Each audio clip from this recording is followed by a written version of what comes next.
We here live in the building. What's up? I already see a couple names. What's up, Herb? JG Yan. You hating already, hating early. I see. It's just me. Welcome to Philly Uncensored Sports Podcast. You can catch us all on our platforms, YouTube, Spotify, Facebook, Instagram, and iTunes. Obviously, we're here talking about the finals, which was a weird finals. Not a weird. I mean, I guess it kind of was a weird game. It was one of them games that I think none of us really expected. I didn't expect Curry playing this bad. He ended up going for how many total points he had? 16 points. What was he? 0 for 9 from 3, 7 for 22 from the field, 31%. Not good at all. I mean, I personally didn't expect him to repeat the same game as the last time. I think I don't know if I said that here, but I didn't expect him to go off like that. But I ain't expecting to play this bad either. But either way, Wiggins came the ball. He played incredible. 26 points, 13 rebounds, 52% from the field. He didn't hit no threes. That's the weird part. He was 0 for 6 from 3. His 3 was off. Almost everybody 3 was off. The only person that actually hit 3 solid was Klay. Curry 0 for 9. Draymond 0 for 2. Jordan Poole actually was 3 for 6. He ain't played too bad either. Jamar, I agree with you. Some of the calls against Boston, y'all know me. I've been going hard for Golden State with the calls and how I felt they got robbed. This game, if you ask me, it definitely was leaning toward Golden State with the calls. Boston got hit with a couple suspect flop calls that Gary Payton II, I think, got away with one. I know Poole definitely got away with that one against Marcus Smart. He had every right to be upset. It was some suspect calls against Boston this fourth quarter. I'm not even gonna lie. Yeah. The only thing I can say about that, it was kind of payback for the one that I felt went against Golden State. But I actually liked the way they was officiating this game early on. I'm talking early on. They wasn't calling it for nobody. They was just letting them ball. I love that. Then all of a sudden in the fourth quarter, they started getting all goofy with the calls against Golden State. For Golden State against Boston. I was like, yo, don't do that. Don't mess up a good game. Like, if it's going to be a game, let it be a game. No, I don't want to see no team get walked into no win. I'm not saying necessarily walked them into it, but it was some kind of calls that I think could have definitely helped. If they didn't call, it would have helped Boston out and maybe made this game closer at the end, in my opinion. But they definitely got some home cooking. That's facts. I agree with you, Clarence. Go ahead, Tim. All right, man. Boston choked. This was a choke. You talking about choke artists? Jaylen Brown. I've been big up in Jaylen Brown this entire series, this entire playoffs. So he was my man, pots and pans. He been balling. But tonight, Jaylen Brown 5 for 18. 5 for 18. At one point, he was 2 for 10 in the first half. He was 0 for 5 for 3 too. Yeah. He was turning the ball over, everything. That's my man. So it was only one game, but this was a big game. To me, this was like a must-win game. I don't know what Boston gonna do games. I'm hoping that they win on Friday, but I'm not sure.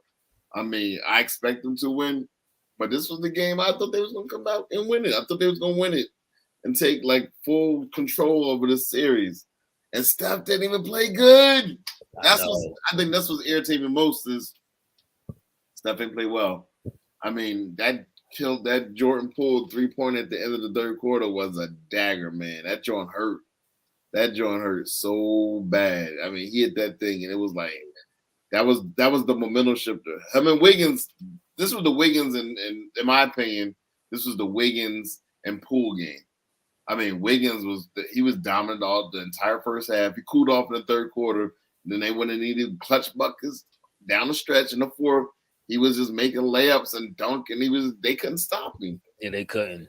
I mean, this was Wiggins. Everybody envisioned Wiggins being when he got drafted number 1.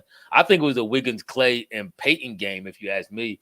Poole ended with 14, had a good game, but Gary Payton II actually had a great game offensively and defensively. He was plucking pockets, and I said this about Gary Payton last time. I said he had a great game in the game that Curry went off, and this is why I was so irritated when Kerr went with Iggy over Gary Payton, even though he was cleared to play, he was healthy. I thought that was a terrible move. I said Gary Payton is at this point in their careers, he's a much better defender than Iggy. Iggy's old. He's slow. Gary Payton could knock that three down. He could run the floor like crazy. He runs the floor with the best of them. Yeah. And he was very impactful in tonight's win. But Wiggins definitely. I'm not going to go. I saw somebody say he deserves MVP consideration.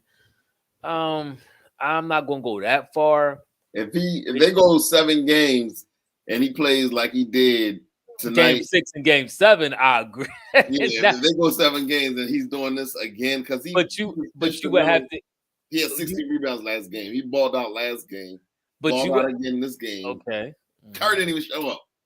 But you would have to expect Curry to play that bad again. I don't think that's going to happen. Now, if you say Curry give me 18, 20 points and then Wiggins go off for the last 3 and average 26, 28, 30 points a game, then okay, now you talking. But you saying that, expecting that Curry going to play another bad game again. What's up, Big Wayne? I know Ether wasn't feeling well, y'all, so he I think he's sitting this one out. I ain't really hearing from him throughout the day. He got an ear infection. But yeah, I don't know about MVP consideration, but he's definitely been playing very well and very consistent. He did have, I think, he had about 1.5, 2 bad games this series, like where he's always been very not good, bad, but not really that good. I got to. You want the ball? So can I ask? While I wasn't here, did Tim mention how Klay saved his bacon again? Is that what you said, Tim? Or you say how Klay saving? Wiggins. Oh yeah, both of them. Wiggins saved his bacon. And then Gary it was too much. Curry had too much weight to carry. He was carrying Ephraim around with him. You know what I'm saying? He's holding him down. The interesting part is I went to the court to shoot around. I played a couple days in a row. I played Saturday and I played Sunday. I just went out to the court, shot around, took my son out there. My youngest son, he wanted to learn how to get a little better in ball. And both days I was cooking. And I went out there today and I was off. And I said, you know what?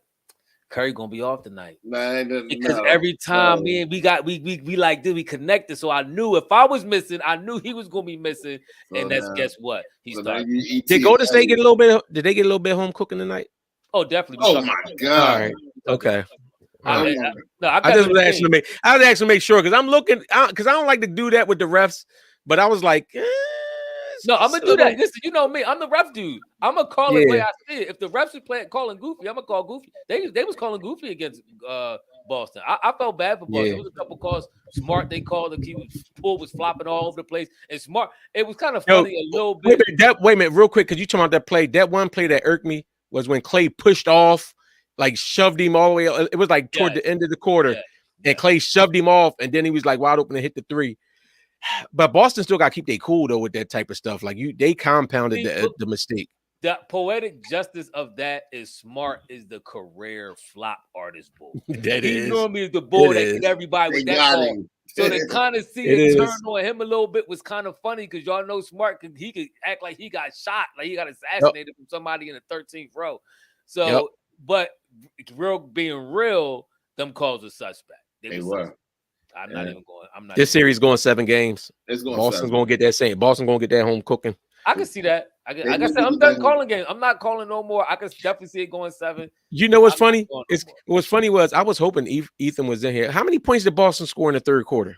Remember that first game was like Boston won't ever score such and such in one quarter again. They got close to dropping. I don't know what they scored, but they was putting up some buckets in their third. Because I thought it was the 4th, and they called what we were saying. No, the third.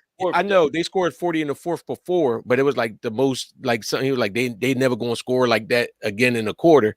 They got close to it tonight. I don't know what the exact numbers was, but they was putting up buckets. I think they hit like 8 threes. I know they hit 7 in a row. And then when Smart came down, I think hit the 8th. Oh, Anthony Rodriguez said he scored 34 in the 4th. I mean in the 3rd. I know something up near there. They turned the tables on Golden State, who normally dominate the 3rd. They came out and turned the tables, and they dominated the 3rd. They came back from a 16-point deficit, took the lead at one point, and then both teams in the beginning though, both teams was missing like crazy. Golden State was terrible from 3 all night. The only person who shot halfway decent was Klay, and Poole shot I think 3 for 6. Klay was like 45%. Wiggins ain't hit no threes. Curry ain't hit no threes. Even Bush McCall, I think, was like 1 for 3, 1 for 4. Gary Payton Jr. But and early on, they both was bricking. If somebody would have started hitting early, they'd have blew the other team out the water. That's because it was so many. I mean, at one point, it was a weird game. Golden State was up 24-8 Like they couldn't score. Like they couldn't score at all. Boston. They struggled. I'm so disappointed. Jaylen Brown has been the most consistent Celtic in his playoffs until today. And I when I was listening to his press conference before after the last game, he seemed like he was frustrated with the team. And to me, he looked like he put too much pressure on himself to do all the scoring instead of just playing within the system that they've been doing very well since January. And now, if you look at it, he better get back to that in the next game. They're gonna have to. Honestly, I thought they was going to get routed. Once the game started, how it started, I thought it was going to be one of them games where Boston get routed and then they come back and play tough in the next game at home. But that being said, the way that they came battling back, I'm like, it ain't just going to be no easy cakewalk closeout. Everybody that was thinking gentleman's sweep that did the first game and all that other stuff. Why you keep bringing that up? I said I'm not doing that no more. So why you keep... Hey, look. I'm just speaking to listen. I'm already wrong for the series because my thing is I said I thought Boston would win in 6, and if it went 7, it would be Golden State though. But Boston's, you know what I'm saying, Boston can't win in 6 now. Not at all. I mean, if Golden State win in 6, I was almost right. I was a game off. If they when do they play again? Wednesday? Is it Wednesday? They play Thursday. They're traveling back to East Coast. Okay. They play Thursday. Listen, and Boston, what really hurt them today is they got no help from that bench. Remember, Derek White has been really good this playoffs. Tonight, Derek White finished with 1 point. The boy Pritchard, he had nothing. The only person who has scored on the bench was Williams. Grant Williams with 3. So they got a total of 4 points on that bench. They got no help. Boston, you know what? Boston kind of dug themselves in the hole early because they struggled so much. Because did Tatum or Brown even sit down? How many minutes did they play? I think they played the whole game. No, 44. They played 44 minutes each. Pretty much to the end of the game. Right. And so now that's why you can expect. That's why it's expected the game closed out how it did, because they had to expound all that energy to get back in it. And then it's like they really couldn't come out the game because, and so then that's when you get down to Tatum missed 2 free throws. I think some of that is about the fatigue. He missed free throws all game. He was like 2 for like 7 or something. Then he pulled up with exactly what he was. At that point, he was dead tired. He was 2 for 6 from the free throw line, but because he missed something earlier in the game. He did. I'm telling you, he's shooting a 3 lights out. He was 5 for 9 from 3. He actually needs to probably shoot 13 threes a game the way he's been shooting the 3. I would actually tell him, dog, shoot a 3. Forget the 2-pointers. I'm telling you, this was the Jaylen Brown game. Jaylen Brown is the reason why they lost. This and in the turnovers. They couldn't stop turning over the ball for nothing. Remember they do a stat? They said they 16-2 when they don't score when they score less than 16 points. 16 turnovers, but then when you know what, they don't win. These two teams are teams. Like that's like the last game. Curry carried the squad. Like Curry willed them to that win. I mean, this game they picked Curry up. Yeah, I mean, we see that with Boston a lot of times. Like if like one game it might be Tatum carried a little, then or Horford. I'm saying come up big. So I appreciate this type of basketball. Whereas even though you have stars, like they're really like they're teams. Like last year, not last year, but the year when Bron won, that wasn't really no team. It was Bron and AD. You know what I'm saying? Like, in Miami, Miami still wasn't no team that I thought was a good team. You know what I'm saying? They didn't have a superstar to me. Jimmy played like a superstar this year, but I ain't think. That being said, these two teams, in my opinion, they are 2 quality teams, and that's why I thought it was going to be a long series. And I mean, honestly, I've been entertained. No, it has. It is, and I agree with you. It is one of them. With Charlie Young, we got to address that. Charlie Young said Brown is not better than Tatum, but we're going to talk about that and a couple other comments. I'm liking the comments here in the comment section. But, that's true, Jane. But I do agree with you that for the most part, these teams are good teams. And if any time it was time for Wiggins to step up was tonight. If any time it was time for Klay to step up, it was tonight. Klay's been struggling for the better part of the playoffs. Forget the finals. Klay's been struggling for the better part of the playoffs. So it was good to see him kind of get back, knock some shots down. Wiggins been balling pretty consistent for the playoffs. He has some up and down games. He's been playing pretty consistent for this finals. And then he just blacked out. Like Wiggins just went off. But I mean, I don't see Curry playing this bad again. X-Man said he thinks Steph dropping 40 the next game. I don't see him dropping 40, maybe, but I definitely don't see him having 16. I don't see that happening again. And this is where Boston may be in trouble, because if Steph go to the Garden and he go off again, they in trouble. I mean, not if Tatum or Brown go off or both. Tatum and Brown, but Tatum and Brown haven't had a good game together yet, have they? Like, for the most part. Steph hadn't scored 17 yet. So it's like this one of them series where any point in time anything can happen. I guess that's what I'm saying. I don't think he's going. Yeah, I mean, they probably could finally Voltron up and really have a great game. And if they do, then Golden State in trouble, obviously. But I don't know. I don't see Steph playing this bad. I think this was their opportunity to not get back in the series, because it's still a series, but to seize a better hold of the series, and they blew it. I agree with Tim. They kind of choked a little bit. They choked. And the game was there, because if you think about 105 points is not a lot of points to score in a game, and that's what Golden State scored today. So they could have easily won this game if they just hit free throws. They missed free throws like a mug. Like Ben Simmons. Yeah. Hey, PA Assassin, I agree with you. You're right, Tim. PA Assassin, I agree with you. I was going to make that point earlier. He said the way Golden State is playing defense, they want Boston to shoot threes because they'll shoot themselves out of game. They're stopping them from driving to the basket, and that's what's killing me. Some of them turnovers, when y'all mentioned turnovers, I wanted to talk about that. Their Golden State came out focused on defense. I think actually that's one reason why they was breaking a lot of their threes. They was going hard on defense. Steph Curry probably played as hard as I ever seen him play, trying to run around screens and run through screens. And that's what you get that energy you at home. Yeah. So that's why I don't necessarily think Boston choked. Go ahead, my fault. Go ahead. But I think that's what kind of took Golden State's legs away a little bit on the offensive tip, because they was going hard on defense. They actually both was. Boston was going hard on defense too, but it looked like Golden State had a concerted effort to go all out on defense, stepping up, getting in people's space, even on the swing passes. Every time Boston would swing, Golden State was there. I was incredibly impressed how fast they got out to them swing passes when Tatum would drive and kick or Brown would drive and kick.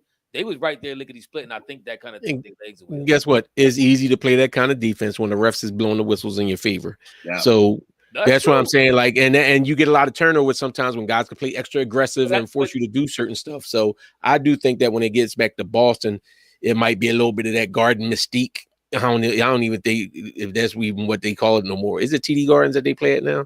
But whatever I think it is, I think it's going to be a little bit go back Boston way a little bit. I think this is going 7 games. Okay. But this was an impressive win for. I got mixed feelings about Golden State. I'm happy for Wiggins. Like for real, for somebody that went through all the stuff that he went through, like you was the number 1 pick, you got traded from Cleveland. You for a second, it looked like you was going to be able to run with Brian and get a chance at a chip with that team, and then they get rid of you and send you to Minnesota. Then you down there, you deal with the stuff with Jimmy. You know what I'm saying? All the stuff down there, and all along people ripping them. And this is why I say, like, even with Ben Simmons, why I wasn't always, now the way he collapsed, that's what turned me on him. But even with the way that he had been playing, my thing is sometimes, even though you're the number 1 pick, because people get caught up on that, you're the number 1 pick, you got to be better than that. At a certain point, you're just a player that was drafted. Just be a good player in the league. And that's what Wiggins is now. Like, Wiggins is like, he's not going to be out. He's not going to be Steph Curry. He's not going to be the next Brown, but he's a solid player, and he's playing his part and coming up big in big moments. And now that being said, Klay, I was a little irked by Klay, but then I was like, I can't, because all that prostrating. Remember, y'all was all mad. Everybody was mad when they was doing the airplane, when B was doing the airplane, and people was all mad about everybody celebrating. Klay come out talking all tough, especially I ain't like it after he did the push off offensive thing, and he jumps up. But then I thought about it. Klay had a rough route too. He goes, I could give it to him. Like, you deserve to bark because you know he in his own head. I mean, I guess you're right, but you gotta against a team like Boston, you gotta bark, because I think if you don't bark, they can't get into your head. They can mentally make you check out and almost feel like they bullying you and they owning you. So you gotta kind of use your own whatever mental energy you gotta get to keep your mind focused. Like, I ain't gonna let these boys chump me, because Boston will chump you. You seen how they pump the Nets. You seen how they not necessarily chump Miami or Milwaukee, but they get up in you enough to throw out your game. They had Giannis shooting 45% for the series. They got up in Giannis. Giannis is a season average 55% field goal dude. They didn't shooting 45%. They got up in Giannis' world, and they will do that to you. So I gotta give that leeway for you to do your trash talking when they trying to trash talk in your face. X-Men, I kind of agree with you. Klay was part of the process. Klay did hit some big shots. He did. And so if he hype, it's okay for him to be hype.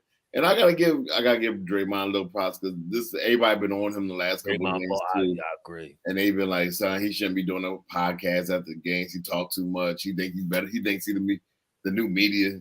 So, Draymond a single-digit bandit.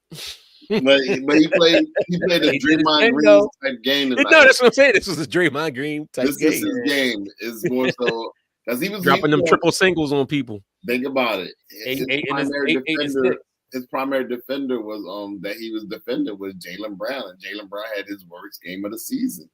So you gotta give him a props. He was totally missing everything. He was totally off, but that was because the primary defense on was Draymond. Even Draymond mom was on Twitter rapping about it. Yeah, so. She said, stop asking me why Draymond having a bad game. She said she was kind of trolling him a little bit, but the fans kind of taking her too seriously, I guess, on hating on him. And she was like, yo, she just messing around with her son. But I agree with you. Draymond stepped up. He had a good game. I mean, he had a good Draymond game. You know what he does. He shot 50% from the field, 3 for like 6 or something like that. He didn't try to do too much. I still wish if Draymond hit 1 or 2 threes in game 6, it's over. If you let Draymond come out and hit like 1 or 2 on wide open threes, I'm telling you it's a wrap. How many threes has he hit this whole series? I know. Like you asking fantasy land. Exactly. No, that's what I'm saying. Look, he is 0. I'm just saying if he does. If Robert Williams come out and hit 3 threes in game 6, it's a wrap. Robert Williams don't take threes. Draymond actually takes Draymond shouldn't take threes. I know. I agree with that. I agree with that. Hey, Jamar, I actually don't think a D-Market, that's what he does. Though. What's up? Shout out to D-Market. I ain't see you up there in a minute. Maybe you ain't been commenting. But Jamar Oliver, he said Boston defense forced Steph into a bad game, but it also left his teammates open, which he took advantage of. That's true. They were crowding him a little bit, but some of them shots, Steph was getting some good looks. He was just off. He was off. He was just bricking. He got his spacing, what he normally do, sidestepping, backstepping, cracking bulls with the handles and pulling up. He was just off. And I just don't see that happening again, but he was definitely off tonight. Draymond gave a nice pass to Gary Payton the second that pass break. Nice. That was beautiful. I was like, Draymond, he had a very nice game. So everybody should be off him a little bit, give him some breathing room. Yeah, I ain't like how they was going at Draymond like that. You know what that is. The media just mad because he's taking their place. Yeah. And you know what I'm saying? They hating on him. But I mean, this game was just typical of this is what the home team. Remember, you know how it is. The home team usually have the role players play the best. Like Tim said, Boston had no bench play, this, that, and other. You look at Golden State. I mean, Curry was off, but then Curry 16. But then you had 26 for Wiggins, 21 for Klay, then 15 for Payton, 14 for Poole. Like, you know, everybody could. This is what Boston's going to need. Like Williams, what's his name, Brant Williams, to drop a couple bombs in there. Pritchard to get a little hot or something like that. They're going to need some of those role players to step up. They got 31 from that bench. There you go. I was about to say, speak on it. They got 31 from that bench compared to 4 from Boston. That's the game. And it's only 10 points, and they only beat by 10. You would have thought that's the kind of numbers make you feel like it will be a blowout. Yeah. Yeah. I mean, that's because Curry was off. He didn't play up to snuff. Even Otto Porter missed a couple. He took 2 threes, but they was wide open. He bricked them both. He normally good to knock down at least one. One thing I will say about Steph and the kind of the point I think that Jamar Oliver made about Steph taking advantage, he had 8 dimes. He led the team in assists. He might have led the game in assists. I don't know. Let me see. Yeah, he actually led the game in assists. The highest person on Boston had 4 assists. That was Tatum and Brown. And through Central Media.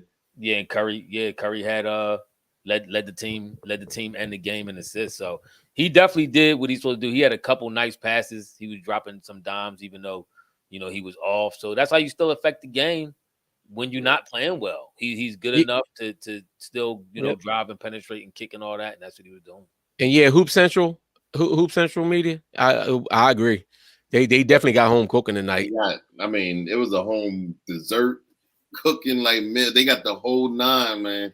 I mean, I was like, is this? And they got what you say, dessert, happy ending, and everything. Huh? They just got... I'm not. Listen, y'all know me. I'm the referee. I'm not the guy who calls it for one way and not the next. Golden State got home cooking. There's no doubt about it. Some of them calls was some garbage calls. Then they on top of that, when they made a bad call and the player got mad, then they went to tech him up. I don't like that. Like if you, people get mad when I know I ain't do nothing, and it's like, yo, you calling some crazy stuff. But that's just like even the tech they call on Boston's coach. I'm like, I mean, unless he says some very disturbing expletives, it wasn't like he was like super hyped with it. Like when they I was like, why did he slap the ball with a tech? He questioned the call they made. They just need Scott Foster there for game 7. He probably be back. He warming up now. listen. Ephraim gonna be like Boston is all the Golden State fans will be like Boston is 6. Scott Foster gonna be like, hold my beer. Listen, I can see that happening. I'm scared because they normally have him ref like 2 games. He only ref 1 so far, so he good. Hopefully get. I don't know if I want him for game 6 or game 7. But how about it? Oh my gosh! But listen, Jamar Oliver, Boston already had the ref game. They already had the referee game, in my opinion. So this was just evening out the series with the calls with the refs. So you ask me, they had their ref game, they won their ref game, and Golden State kind of got it back. I still don't like it. I still don't like the referees interfering with the game too much. I loved how they called the game the first half of tonight. They was letting them ball. They was going to the hole. People was falling. Curry was going to the hole. He didn't get the call. Tatum didn't get the call. They let them ball. Let the players decide. Like if it's egregious, but if it's one of them ones you hit the arm or something, his elbow or shoulder, let them play the game. This is the finals. Don't get ticky-tack at the end. That messed it up for me. Hoop Central, you right too. Boston did shoot themselves in the foot, like with the missed free throws. But even with that, that's like with certain calls, like that call at the end of the quarter. I forget which quarter. I think it was the first quarter when they didn't when the ref made the proper call and he didn't call foul when Steph went to the basket, didn't call the foul on Williams, and then when the Golden State passed it in, he did foul. They fouled Wiggins going up for the shot. You know what I'm saying? Yeah. But that was dumb of Boston. Like you just got you just got this thing. They, you know what I'm saying? The overturn challenge or whatever else. Just play smart. Like they come out, even with one of them calls that Smart didn't get, and then he come right out and get a tech. Like that's dumb. Like calm down. Like it's like you showing up the refs now. You have no win when you do that. That's true. D-Mark, unless you're Michael Jordan. D-Mark, I did see the movie, the Adam Sandler movie. I didn't check it out yet. Was it any good? Well, I didn't see it yet either. So I seen it. It wasn't bad. It wasn't bad at all. So they had all the 6 except Joel was in there. I think Joel might have been in one play. Well, they had everybody in there. I think Seth Curry in there in the previews. He was in there, right? Seth. Yeah.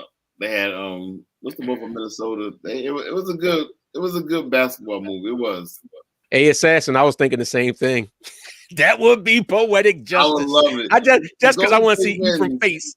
If Golden State win, I would love for Andrew Wiggins to get the MVP. Listen, first of all, I told y'all I don't. I know we already know how you feel about it, but it would still be hilarious for all that. If Steph Curry win the championship and he get MVP, he top 3 all time. Let's be clear. I don't care about the MVP, but if he didn't get it, I will be furious. Yes. I would be. I'm at the goal record to say if he didn't get it, I will feel the type of way because everybody else, even though I don't care about it, this is something everybody uses. You care in the argument. If you don't get it. No. It's not that I care. I care about how people use it in the argument. It's always like he ain't winning Finals MVP, even though he was the best player, and the best player should always win. In my opinion, he should have won when Iggy won it, and he should win it this year if the season ended tomorrow.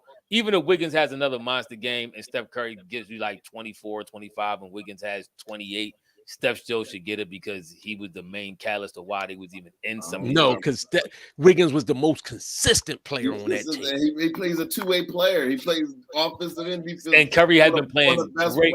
Curry has been playing great defense. It's not, and it hasn't been better than Wiggins' defense, but Curry has been playing great defense. But it has, like you said, it hasn't been better than Wiggins' defense. From Central Media again. That's what we said early on. Celtics turnovers and missed free throws.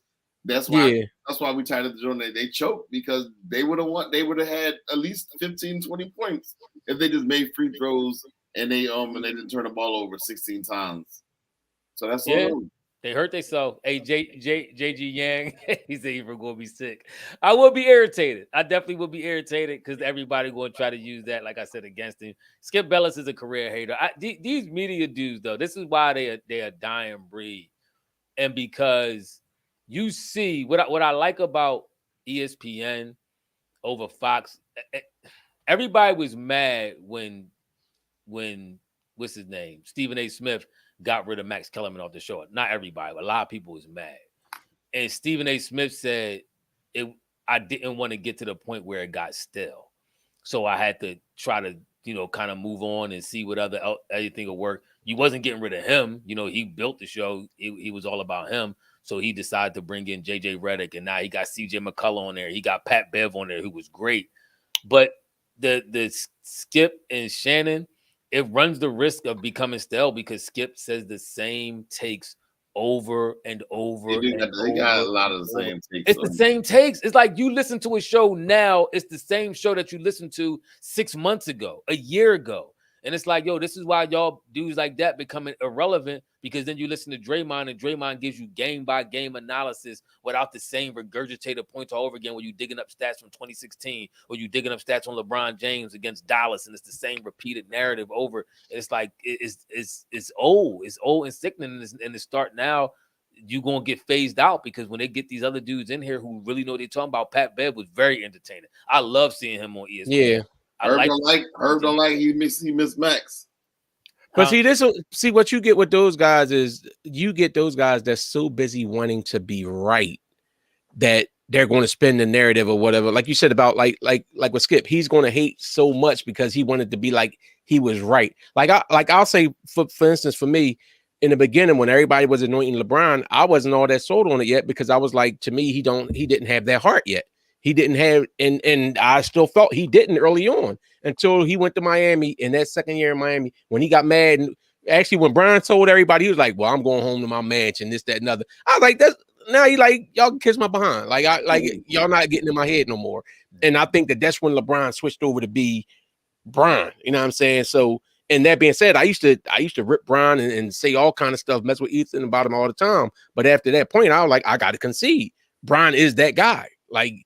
He is one or two, in my opinion, of all time. So, but these guys get caught up on their same opinion and they don't want it to be like they were proven wrong. So they'll spin the narrative that way. Whereas though you have these athletes, like you said, they're calling it like they see it on a game by game basis. Like they're telling you what they see and what they know. Yeah.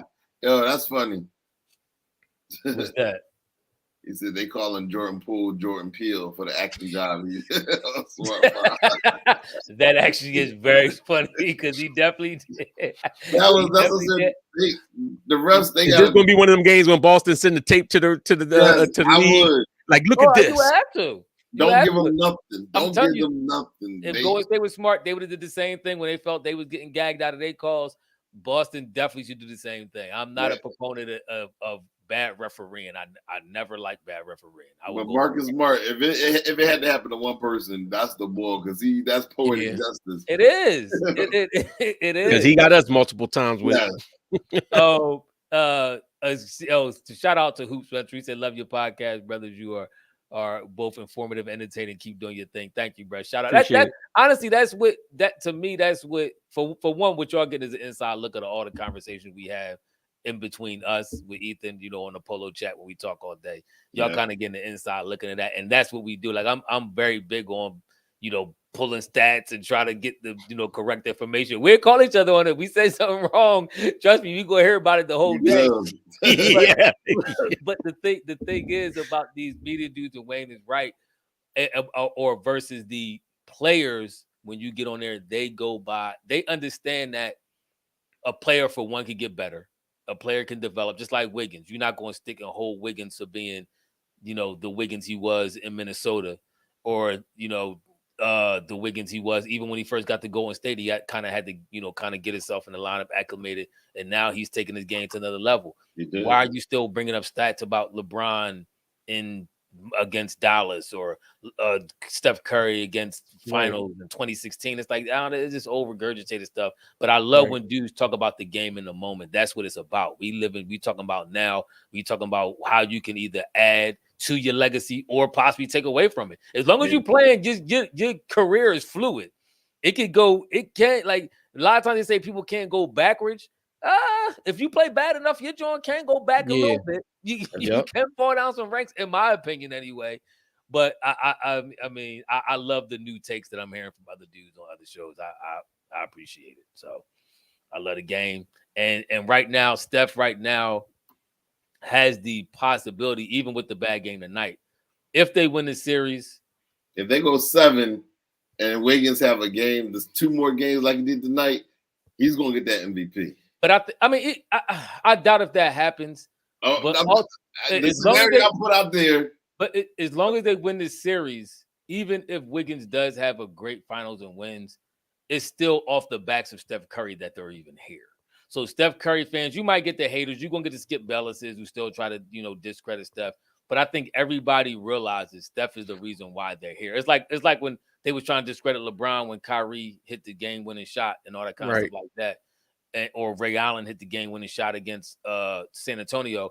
But LeBron was the reason why they're there. Without LeBron, there is no not there. If Andrew Wiggins not on that team, they're not there. Stop. They're not there. Listen, are they there? Are they there? You in your moment now. Okay, we live in a moment. Let's live in a moment. But I'm Curry saying, had a terrible game. You absolutely right. Team could replace Andrew Wiggins right now. Who's replacing Andrew Wiggins on the team right now? Give me Tobias Harris. I'm still on the team. Andrew Wiggins on that team right now. He's great. Nobody replaced. Listen, what he's doing right now is incredible. So the same way you said is they there because of Curry. They there. No, I'm talking about in the finals. But Wiggins is playing incredible right now. I'm giving Wiggins all the props in the world. He played a very good game. That's why Steph came off the legendary performance last time. Wiggins had a borderline classic before. I'm not going to necessarily say it was legendary, but it was a classic game. He balled out. Man, let's keep it a bean. Golden State as an organization is a top tier organization. Drafting talent, going out and bringing in the right pieces, and they real quick if they got a piece in there that don't fit, like they had that y'all boy that y'all was in love with, Oubre, and it was like Oubre don't fit. Get rid of them. Like they not going to sit there. They got their core people, but they're not going to sit there and just, if you're not helping them to move better. In a better direction, they move on from you. They was ready to move on from KD when it was like he being disruptive. Like, we got something here, we got our core, we gonna rock with our core. I like what Golden State has done to develop that team, but I also like what Boston has done to develop their team. And I agree. They stuck with. They didn't just move on from people. They just start adding pieces, but they kept their core, and that core was able to make those mistakes and get better. And because they didn't make those significant changes, look at them. They both. I agree, but Golden State is looking at possibly getting a 4th ring, and and Boston is on the precipice of just being announced as the team that lost to Golden State for their 4th ring. Yeah, nobody said. Nobody remember. If you ain't first, you last. That's true. Ricky Bobby, Mr. Wing. He said my issue with Golden State, it's elite street ball. They have no sets and no order. It's totally dependent on a hot hand. That's a risky game.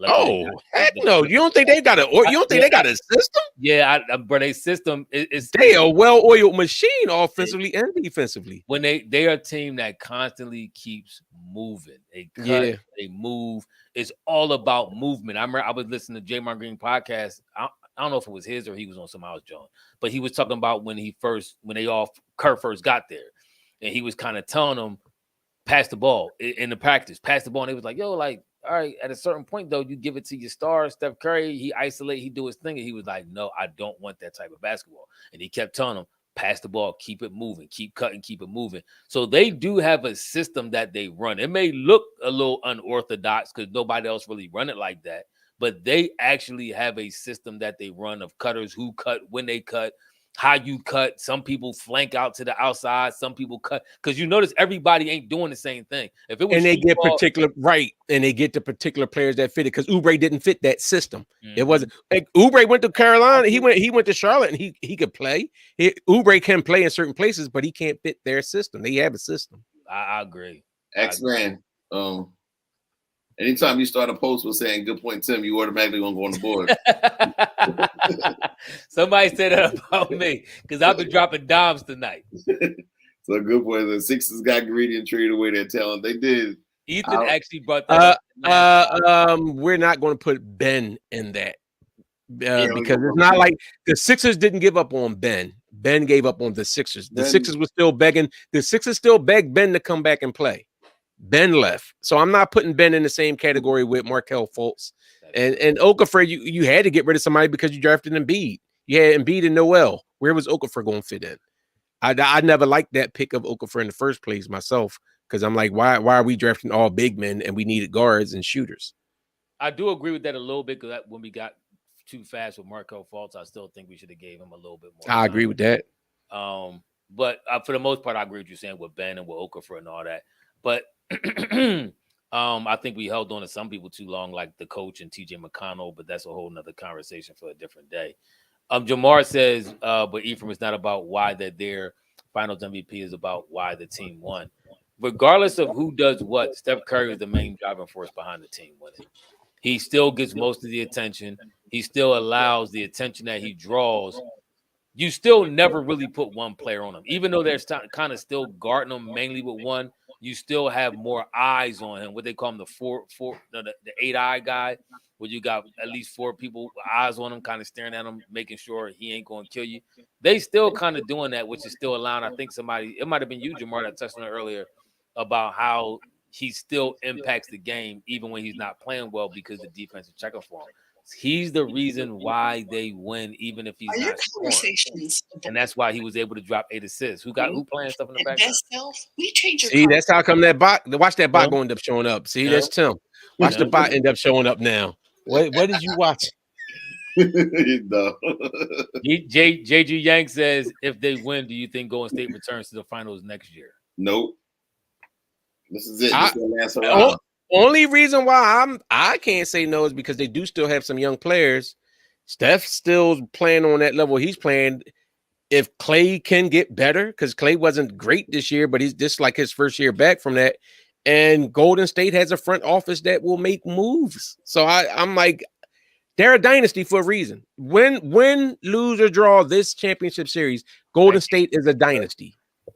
I agree. Herb, you're right. Herb, I don't think they'll be able to be back. Tim post Herb comment. He says, "Clears your browser." He said your name. He said, "Tim, clear your browser." I agree with Wayne. I think they're in position. I'm not saying it's a guaranteed trip to the finals. I did call it this year. I don't know how long y'all been listening to the pod. Whoever's on here, Mr. Wing, you've been here for a while. Herb, I said Golden State will be in the finals since the very beginning of the year. Me and Stephen A. Smith was probably the only boy saying that. They ended up next year. I think they'll be in position again. I'm not sure if they'll be in the finals, but they'll be contending for a championship again. John Moran ain't gonna let John, as long as John Moran is healthy. If he's healthy next year, then you got to help the Jamal Murray and them coming back next year. And then we'll see, but that's what I'm saying. I don't think Golden State is going to stand pat and come back with this exact same team. I think Golden State is the type of team that will tweak. Iguodala ain't going to be on here next year. So, you know what I'm saying? And some of these other guys, you're going to have some guys that want to leave. The Poole might want to leave to try to spread his wings and try something else somewhere else. Golden State, why? They might. Golden State know how to draft and they know how to bring people in. And they got Wiseman coming back. I'm not saying they're not a talented Thank you, Dad's Beats. I did say that. Thank you. He confirmed. Yeah. No, you did. Hey, you said Jamar, you're a hater. But see, Ephraim kind of like the media, the news media and stuff. You know how they just say anything all wild out their mouth, and then it's like if it stick, if it don't, like, well, we really didn't expect that to happen. But I called it. It's like, no, Ephraim really did believe it. I've been saying that last year. He was gonna say it regardless. It didn't matter. No, I didn't. I was saying consistently. I told y'all I felt last year if they got in the playoffs that they could have made some noise because they went into the playoffs hot like fish grease, or went into the playing game rather hot like. Ho. Thank you, Mr. Wayne. Mr. Wayne, thank you, Mr. Wayne. I don't think Mr. Wayne. He said trade Embiid to Golden State for Iggy. I just want him to go. Now he's not serious. I'm talking about what he said. Ephraim had Golden State in the finals. That trade, he just trolling. I think he's just trolling. He's just trolling. You better be trolling. You should have just let that comment go. Hey Herb, that's what I'm saying. They got young. I treat him like the bot. That's the point Wayne is saying. That's the point Wayne is saying too about they young players. They got Wiseman, they got Kuminga who got hops out the roof, and actually is a pretty decent player who look like if he's tighten his skill up, he gonna be nice. So Golden State has the recipe and the foundation to be again. But you know, it's the funny thing, like even with these younger players, you say Golden State may even have themselves in a position where they can upgrade and trade and bring in a vet, a good vet to come in here and fit their system. I thought they should have traded Wiseman, in my opinion, for the ball from. They need a power forward. That's what they need. If you don't want your power forward jacking up air ball threes, they losing 2 coaches after this year. They losing Mike Brown, Kenny Atkinson. He's going to they're replaceable. Yeah, I mean, if they've been. You know what's funny? I came across a clip. I think it was on TikTok. It was either that or Instagram, and it was showing Mark Jackson when he was the coach at Golden State, and he said, "This is the greatest shooting tandem ever in the NBA." And then somebody asked him, they was like, "Yeah, you think you were being outrageous?" This was Stephen Curry, like this is before any championships or anything. And they was like, "Yeah, you said that they're possibly the greatest shooting tandem." He's like, "No, that's not what I said. I said they are." And look at it now. Like Mark Jackson called that back then when they was young boys just running around. He I think a lot of people might have thought it might have been a little too premature, him saying that, but I mean his words was prophetic. It's shown to be true because they definitely are. I don't think that I'm not sure who you even put up against them as an argument. Like, I mean, I'm sure you could think of some names, but that you already know Steph Curry's the greatest, and Klay gotta be in your top 4 or higher as greatest shooters all the time. So when you combine them two, I don't think who comes close. Add 100 said Wiggins is a baller as a role player, not the same level as Steph. I agree. That's what I'm saying. Wiggins absolutely. Wiggins did his thing tonight, but this is the MVP of the finals. How that go? Because remember they already gave the MVP of the playoff Eastern Conference and the Western Conference. So I mean, these 7 game series, and if he's been very good and very consistent through the first 5 games. A great game tonight, and if he has a great game Thursday and then the closeout game, to me, you got to put him right there in the MVP race, number 1. I mean, but once again, you're talking about, for one, if they lose Thursday and then have to play a game 7, and you apparently saying Steph has another bad game, when right now to this point, nobody talked about Wiggins even getting MVP consideration. He has 1 good game and now he's the MVP. Or he has 1 game that's better than Steph Curry's. But that's how I was with Iggy. Like that, yeah, that's what I'm saying. And that's why that irked me too. That, like, come on now. We talking about 4 games has gone by in the series when Steph has played incredible. It was no doubt who was the MVP if they're the one. If it was a sweep or if it ended in tonight, it would have. But I'm saying, but you talking about 1 game now, all of a sudden catapults him to an MVP favorite. Like what if it's 2 games though? What if it's 2? Once again, like I said, if.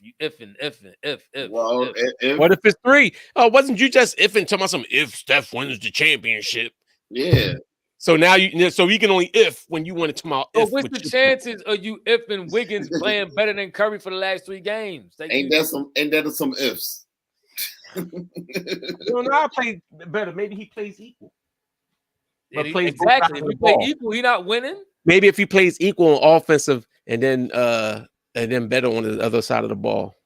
It's like no, but for real though, this is a point that I've made about people forget these young players in the NBA. These guys are coming in there as kids, man. And if you once you get older and you actually have kids and you see your kids grow to get to being a teenage and you see how goofy they can be in teenage years, it's like I'm looking at, and I'm thinking about even with myself, thinking like how I thought when I was like 19 and 20. So here you got some of these kids that's coming in the NBA at 18, 19, and then looking at them like they're a bust after like 2 years. Like all the scrutiny and all the pressure they growing under. Yeah. A lot of these players not going to develop and get better until a little bit later. So that's why I like about people sticking with players and letting them grow and groom. That's why great organizations that do stuff like that put time and effort into developing them and stop just trying to get the quick home run all the time. I mean, that's why I kind of like Joe. That's why I like Tyrese Maxey because he is a young boy. He did develop his game. Like he put it to work early on. Like he didn't wait till like Jimmy Butler came on a little later. But Tyrese Maxey, where he is now, only be 21. Can you imagine what he's gonna be like when he's 24? No, I agree. I think Maxey's gonna be nice. I mean, let's keep in mind that with Wiggins' last 2 games, he had 17 points. He did grab the 16 rebounds. In the game before, they had 18 points. Both games, he was low 40% field goal. He was 41% the last game, and then the game before that, he was 43%, and he was 16% from 3. So Wiggins has been playing well. But y'all act like he's been playing on some. Ho, Mr. Wing. Football and basketball is 2 different sports. Go ahead. But I'm just saying, Wiggins has been playing solid. And I totally agree with you, Mr. Wing. Basketball and football is 2 different sports. Football, you played 3 years. Jalen Hurts played 3 years in football. You talking about guys. You're talking about in college basketball, you got guys that play 1 year in college and then come right into the pro set. It's a different from somebody playing in college for 3 years. It does matter. But then that's the case, then the boy Thibault is never going to be better, so we might as well trade him. He might not be. He played 4 years. And then it's different. He might not be. Wiggins also had, hold on, before we get on contract football, we got all season about football. But Wiggins also had an 11-point game where he was 4 for 12, 33%. So now we're talking about so far. I looked at 3 games. He's always been dominant on 3 games. He was under 20 points. He's been playing great on defense, but so is Draymond Green. Exactly. You said great. He's been great on defense. Offensively, Draymond Green's been great on defense. He hasn't been playing good on offense. No, sometimes. My thing is, those are not MVP stats. He had 1 good game. He had 1 very good game. It was finally time for him to step up. He did, but this is not MVP caliber. And I don't see. So you predicting that for one, you predicting 2 things are going to happen. That Steph not going to play well and Wiggins going to play well. I watch Wiggins all year. Wiggins don't do this every game. This is Wiggins. He plays, he gets you 15, 16, 17, and then he breaks out with a 24, 25-point game. He's not doing that again this series. I'm telling you, he will not do that again this series. But if he does, and that's what we were saying. If he does, he's not. He gets the MVP. But I hope Jalen do develop, but he's 23. 23 is different from somebody being 18. It's a world of difference. Everybody come to league 19, 20. They'll be coming to 18 like that. Not all like that. So they come in the league around 19, yes. After 1 year of college, they usually like 19. All right. So I don't use a Jalen hater, but it's all right. He gonna be. Hey, Jamar, game 4 was a pivotal game too, by the way. So just saying, he said game 5 tonight was a pivotal game that Wiggins got off. Game 4 was probably even more pivotal because they went down 3-1. It was over. Yeah. What was Steph's shooting percentage tonight? I'm not. Listen, I'm not trying to talk away the MVP. I'm not trying to talk away the MVP from Wiggins. I'm just keeping it real. He had 11 points 1 game, 17 1 game, 18 1 game. Curry's averaging 34 points or 35 points, I think, coming into the night. There's no way in the world from 1 game he swings the pendulum that far, and he's not going to do it again. Wiggins' next game, he'll probably have about 15 to 17 points. I'm telling you. So now y'all can mark it. Wiggins probably going to drop 30. Same way. Remember how Ephraim was all hyping up Draymond Green, talking about how great Draymond is, and Draymond had been going ever since? Yes, defensively. Yes. Offensive, I've never hyped up Draymond offensively. Defensively, I always said Draymond was a great defender. Don't put words in my mouth. I No, you was in here singing all the praises about what Draymond does and his handle and his passing ability and how great a floor commander and all this other stuff. He does pass. He still passes the ball. I will say that the game before last, I don't know if it's the last game, the game before, one of them games, Draymond looked shook. I will say that. It was the first time I ever seen him look nervous about passing the basketball. He's a great passer of the basketball, but one or two games this series, he didn't look himself. I think he let him missing and playing. That was the game when he was in Boston. Get into his head. Yeah, he let him get into his head. The second, I think that first game in Boston. The first game, yeah. At 30, Steph shot 31% from the field in this game, 31%, and he shot 0% from the 3-point lane because he was 0 for 9. The crazy part is, I guarantee you, if you look at his stats, he probably still shooting over 50% for the series or close to it from field goal, and probably still in the 40. Even though he had 0 for 9 and 9 from 3, he probably still around the 40% range. That's how good he's been playing in this series so far. Listen, Clarence, I see. For me, after that initial draft, when you draft a player and you expect somebody, you draft number one, you expect high expectations of them. But if you look at the NBA draft, like it's a lot of guys that was lottery picks that just end up being solid NBA players. So we do know Wiggins was drafted number one, but all that don't matter now. Now that just matters is he's an excellent player, a good cog to a championship caliber team, and that he plays at a pretty high level. That's all.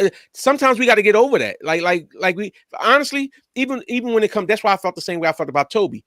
Toby didn't deserve the money that he got, but if he's playing and he's contributing, at some point you got to appreciate what he's doing and what he's able to do. I felt the same way about Ben Simmons. Like Ben Simmons wasn't what I wanted him to be, but he did have. It was a benefit to having him till he completely folded.